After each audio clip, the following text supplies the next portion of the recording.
welcome to another lesson at Edu Solutions Institute. So today we'll be looking at IB Physics syllabus, and we'll be continuing our syllabus on the topic work, energy, and power. Now, the important is, what are these terms? So let's start off with the term of work. So when we talk about work, what exactly are we talking about? Work is the amount of force that's needed to move an object per unit distance. So therefore, if we are pushing a box with a 10 Newton force and it creates a 1 meter distance movement, then the work done would be just the 10 multiplied by the distance of 1 to give us that is the amount of effort that was put in moving the box from one point to a next point. So work is defined as the work force applied to an object to cause a specific displacement or movement. Now, to find work, it is force times displacement times the cos theta. Now, the S represents the displacement, and the angle there is the angle between the force that is applied and the direction that the object is moving within. So if we look at the diagram below, where it says that the force for green arrow going to the right and the displacement is also going to the right. They are parallel to each other, and hence the angle between them would be 0 degrees.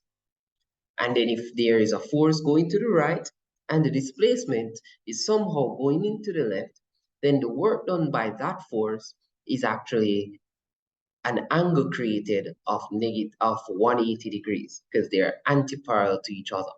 So therefore, if the force was acting at an angle, meaning let's say you're pushing down on a box and the box is moving horizontally on the floor, then the angle would be between that downward motion of the force and the angle of motion, which is horizontal. All right, now that is basically what we need to learn about work. In future lessons, we'll be looking at how to apply these specific formula. Now, we look at the concept of energy. Energy is what we call the ability to do work. This is the property that objects have in order to carry out work. So therefore, without energy, work cannot be attained. So we have different types of energy. And the energies that we'll be focusing on is the elastic potential energy, the kinetic energy, and the gravitational potential energy. So the elastic potential energy. This is how much energy that is stored in a spring or an elastic object that causes it to actually come back to its original position when it is compressed or when it is extended. So if we compress a spring, it's the amount of energy that the spring will now use to come back to its normal position, right? So that's what the elastic potential energy is. And that's calculated by multiplying a half times the spring constant K multiplied by the extension or the compression squared. So that delta X means if the original spring was 10 centimeters and we compress it to 8 centimeters, then the difference in the length would be 2 centimeters, and that would be X.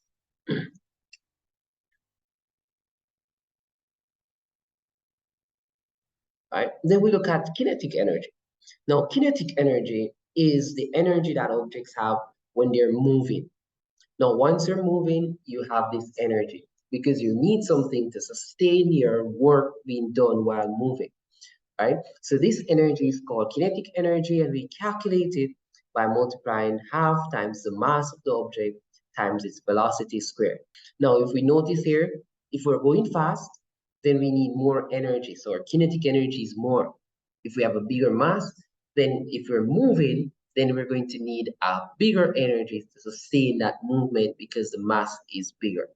Now, these two are popular types of energy forms, right? Notice here we have an example that says, what's the kinetic energy of a 220-pound NATO soldier running at 6 meters per second? So the first thing is that we need mass in its kilogram format. So we will convert pounds to kilograms, which we get 100 kilograms. And then we can substitute in the formula of half times 100 times his velocity 6 squared.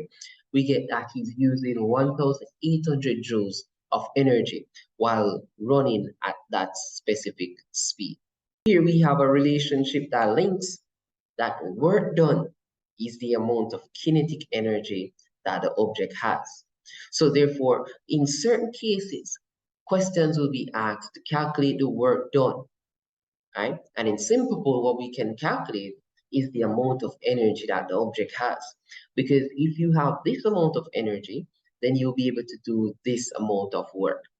And that's the relationship or the interconnection between work and energy, right? And then the final type of energies are gravitational potential energy. And this energy is taken because objects that are not on the surface of the ground have a tendency that can be able to fall.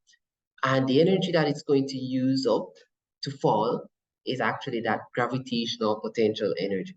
So we see that gravitational potential energy are energy that is possessed in the body that is above the surface of the ground, right? So therefore, once the object can fall to the ground, then it will have a gravitational potential energy.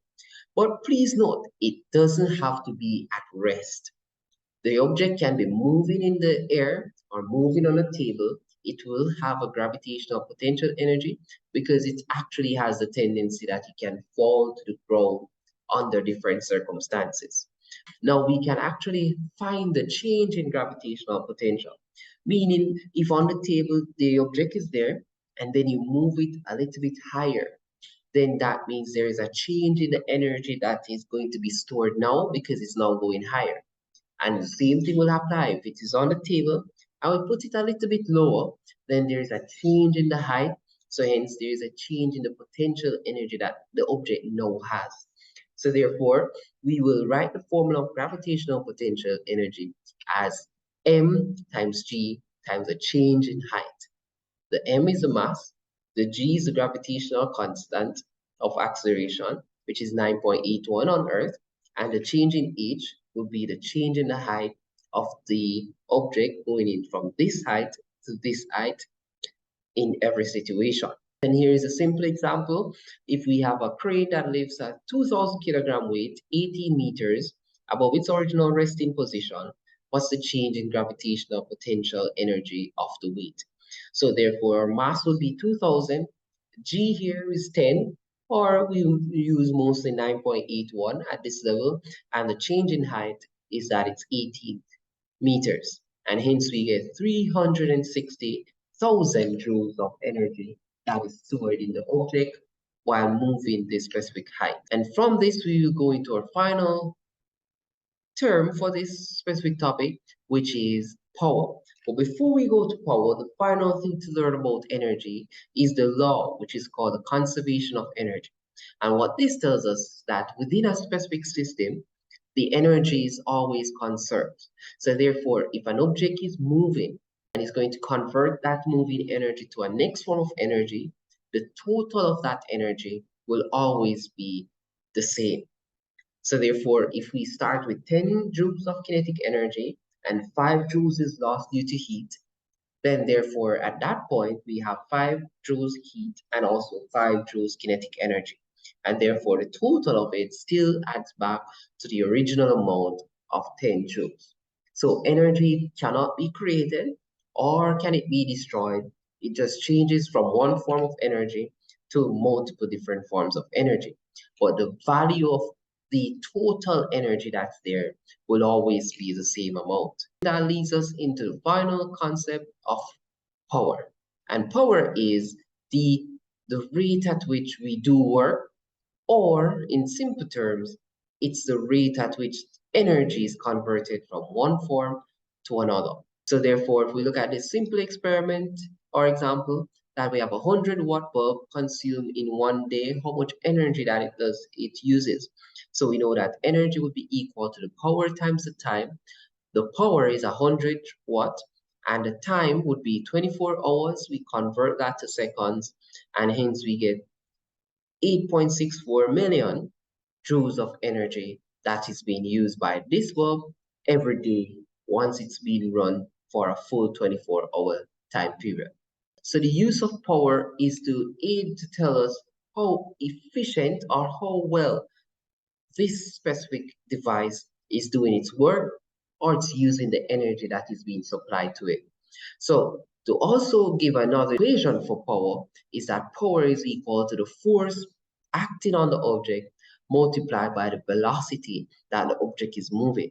So if the object is moving at a constant velocity, then the power at which it's doing that, it's now multiply the force that's causing that motion times the velocity of the object, right? And then that leads into our final thing for today, which is how well objects do what they need to do, which is identified as efficiency.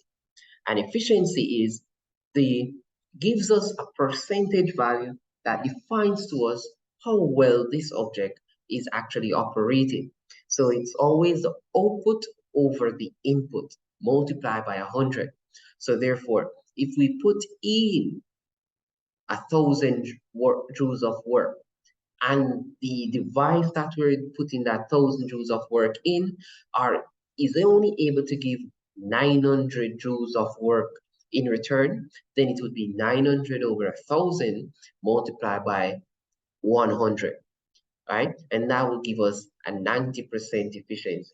So that means that this device will operate at 90% efficiency. So it will waste 10% of what we're putting into it. So the importance of knowing the efficiency of materials or devices is to know how much things we're losing, right? And how much we need to do to get the output that we want. So in essence, if we want to get 2,000 joules output, then we need to know how much input do we need to put in, because this device is, let's say, 80% efficient or it's 90% efficient, right? So the importance of efficiency is to know how much is wasted and how much will be used as what the purpose of the device is used for. So that's it for today, guys. I hope you understand a little bit more on the work, energy, and power concept. And we will continue to learn about the IB physics syllabus in future lessons coming through. So have yourself a wonderful day, and I'll see you next time. Thank you.